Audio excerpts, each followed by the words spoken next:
Cyber dan Pelindungan Data dibuka. Dan kepada Pak Menteri Koordinator Bidang Politik dan Keamanan, Bapak Budi Gunawan, dipersilakan Pak.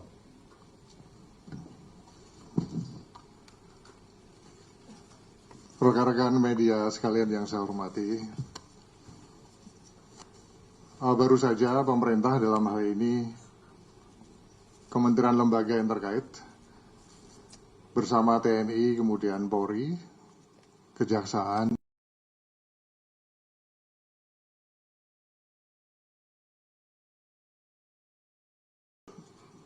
dan PPTK telah menindaklanjuti hasil capaian dari Des Penanganan Judi Online, keamanan cyber dan serta Des Keamanan Cyber dan Perlindungan Data. Rekan-rekan media sekalian, bahwa judi online kondisinya saat ini memang sudah cukup meresahkan, mengkhawatirkan dan darurat begitu. Bapak Presiden pada beberapa kesempatan telah menyampaikan bahwa perputaran judi online yang ada di Indonesia ini telah mencapai kurang lebih 900 triliun rupiah di tahun 2024. Pemainnya kurang lebih 8,8 juta masyarakat Indonesia, yang mayoritas para pemainnya adalah kelas menengah ke bawah. 97.000 anggota TNI Polri dan 1,9 juta pegawai swasta yang bermain judi online. 80.000 pemain judi online yang usianya di bawah 10 tahun.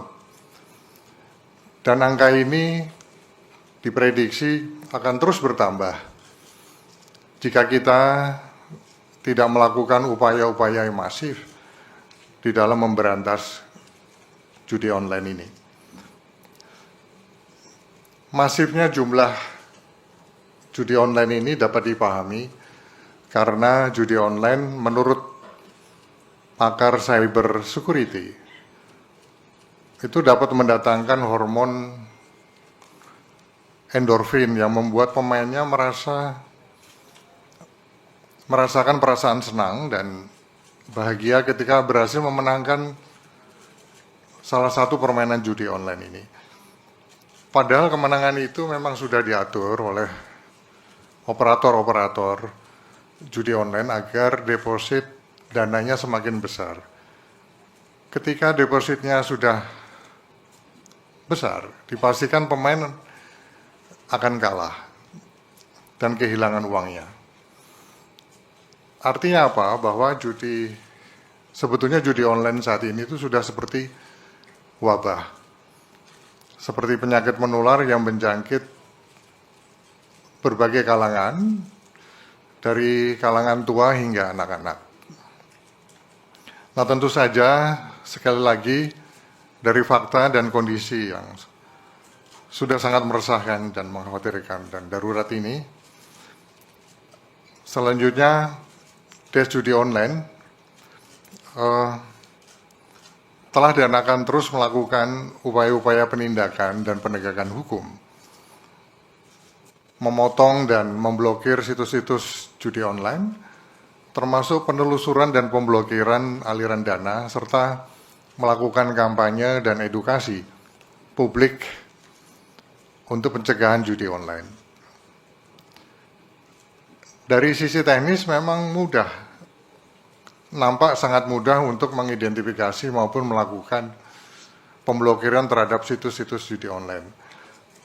Namun dari hasil evaluasi kita,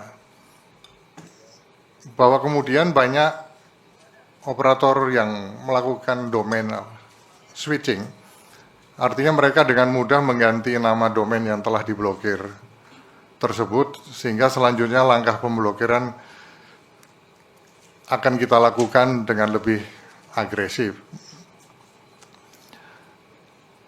Dari hasil rapat DES pada hari ini, ada 3 hal prioritas yang akan ditindaklanjuti segera di dalam upaya pemberantasan judi online. Yang pertama adalah DES gabungan akan bekerja sama dengan platform-platform teknologi dan penyelenggara jasa internet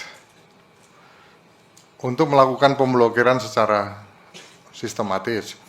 Yang kedua, DES gabungan juga akan terus melakukan penegakan hukum dan penelusuran aliran keuangan judi online. Kita akan upayakan koordinasi hukum lintas negara dengan menyasar aktivitas pencucian uang untuk memudahkan penindakan. Yang ketiga, DES gabungan juga akan memasifkan kampanye dan edukasi publik tentang bahaya akibat daripada judi online. Bahwa slot atau judi online itu adalah penipuan. Masyarakat selama ini ditipu oleh para operator judi online. Masyarakat diberi harapan bisa menang dalam permainan judi online, padahal program judi online itu sudah disetting agar masyarakat pasti kalah. Ujung-ujungnya pasti kalah dan tidak bisa menarik uangnya. 3 hal inilah yang tadi kita putuskan dan akan segera ditindaklanjuti oleh seluruh kementerian lembaga, TNI, Polri, Kejaksaan, BSSN, Bank Indonesia, OJK, dan PPTK yang secara keseluruhan hadir pada kesempatan rilis pada siang hari ini. Sedangkan untuk DES keamanan cyber dan perlindungan data, ada 2 fokus yang saat ini sedang dikerjakan oleh Kementerian Komunikasi dan Digital dan BSSN.